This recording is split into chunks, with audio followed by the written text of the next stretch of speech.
What we're going to cover today is how to evolve your business strategy for programmatic.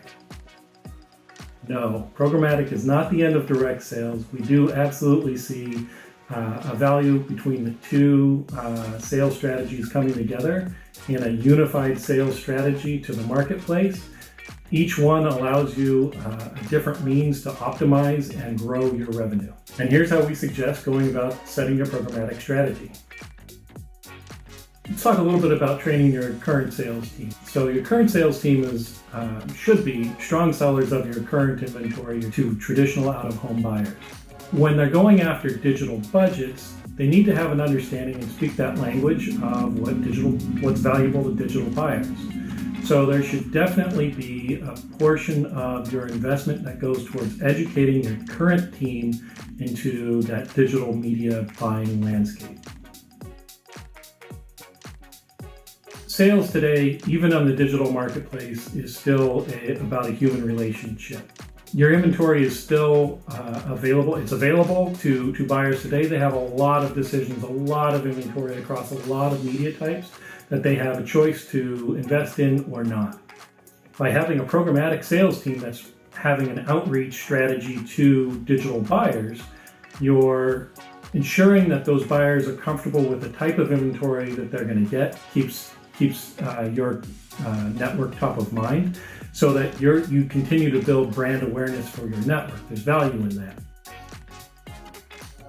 Generally, we see hybrid sales teams that are both compensated and incentivized to be successful together, truly put together some large-scale campaigns.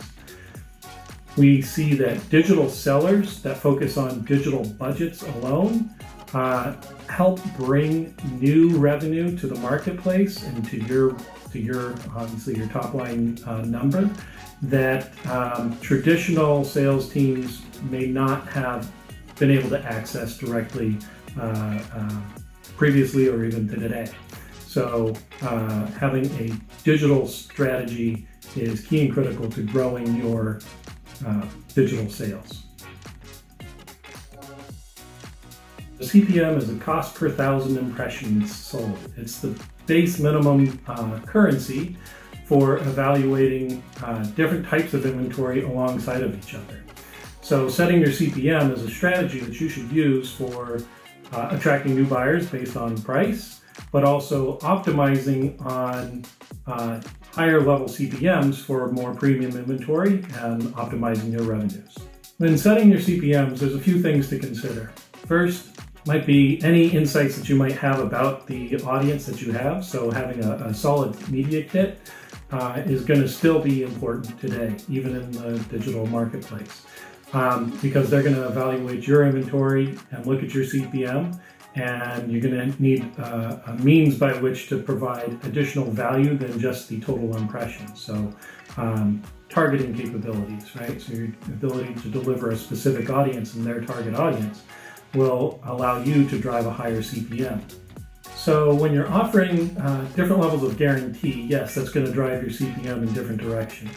If you're going to do something in a private marketplace, right, where you're just making that inventory and that deal available to one or a few buyers, a limited number of buyers, so you're still getting that bidding action, but they get that guarantee of a certain amount of inventory, then yes, you should be charging a premium for that inventory. So to contrast between a private marketplace versus an open marketplace deal, you're going to set a floor, right? You set your floor so that it's not a race to the bottom. It's whatever you're comfortable with, should be aligned with whatever your direct sales CPM is, right? And allow buyers to bid and bid up. In an open marketplace, you're letting multiple buyers with multiple budgets bid on a limited amount of inventory in an open auction versus a private deal where it's limited to really just one buyer that's getting access to one piece of inventory that you've kind of pre-identified for that buyer. As you build your strategy to sell programmatic, there's 5 things to consider and keep in mind. The first thing to keep in mind is compensation and making sure that your sales team is compensated fairly. You don't want to salesperson who's been working on an account and sees all of the revenue go to Programmatic and their commission disappears. You need to have a comprehensive strategy that ensures that the compensation goes to where the effort is. It's merely a matter of a different type of tool that salespeople have at their fingertips to achieve and unlock those revenue goals.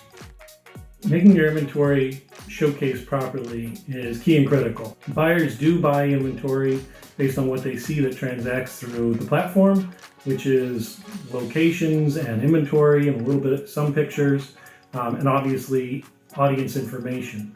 But to ensure that they have the most robust information at their fingertips and showcase your inventory, you really need to have a robust, beautiful media kit available for download on your website.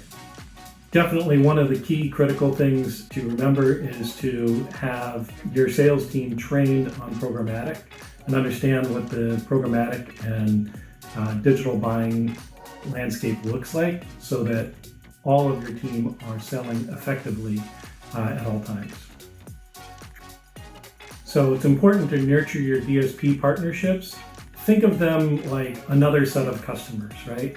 You're selling to them to get access to new inventory, new budgets that you haven't had access to before. It's important to nurture your relationship with your demand side partners and ensure that they have adequate access to your inventory.